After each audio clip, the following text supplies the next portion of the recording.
ఇప్పుడు గదిలోకి వెళ్ళి ఏం చేస్తావు? ఏడుస్తూ కూర్చుంటావు అంతే కదా? నువ్వు రోజు చేసే పని అదే కదా?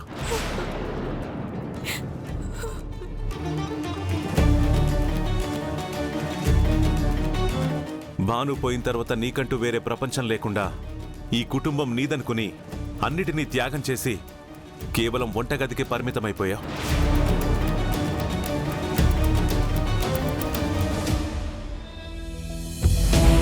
నీ చుట్టూ ఇంతమంది ఉన్నా నీ ఒంటరితనాన్ని తలుచుకొని ఎంత కుమిలిపోయావో, ఎన్ని కన్నీళ్లు కార్చావో అది నీకు మాత్రమే తెలుసు.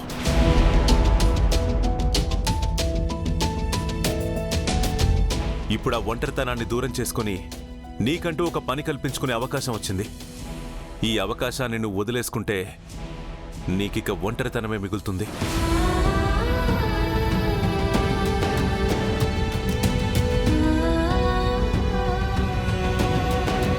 ఇప్పుడు నువ్వు ఈ అవకాశం వదులుకుంటే నీకు మళ్ళీ ఒంటరితనమే మిగులుతుంది.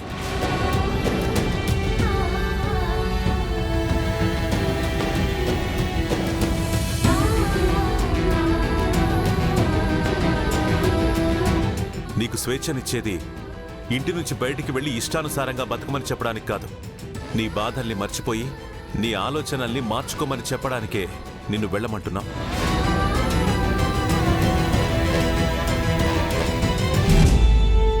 ఇక కుటుంబ గౌరవం అంటావా? ఆడపిల్ల గడప దాటితే గౌరవం పోతుందనుకుంటే ఈ సమాజంలో ఏ ఇంటికి గౌరవం లేనట్టే.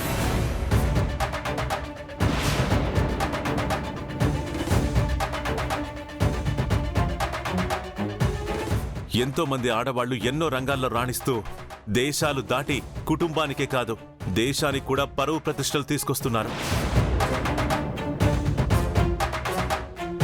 నువ్వు గడప దాటి వ్యాపారం చూసుకున్నంత మాత్రాన ఈ కుటుంబ గౌరవం ఎక్కడికి పోదు.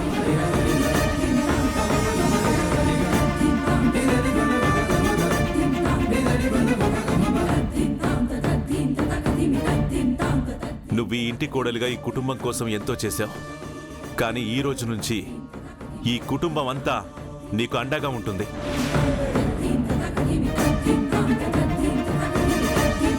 వెనకడుగు వేసి మళ్ళీ చీకట్లోకి వెళ్ళిపోతావా, లేక ముందడుగు వేసి వెలుగులోకి వస్తావా?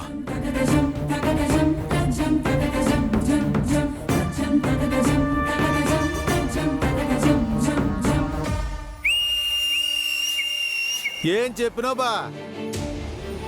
నీలాటోడు ఇంటికి ఒక్కడుంటే చాలు, ఈ ఆడలు ఏదైనా సాధించేస్తారు.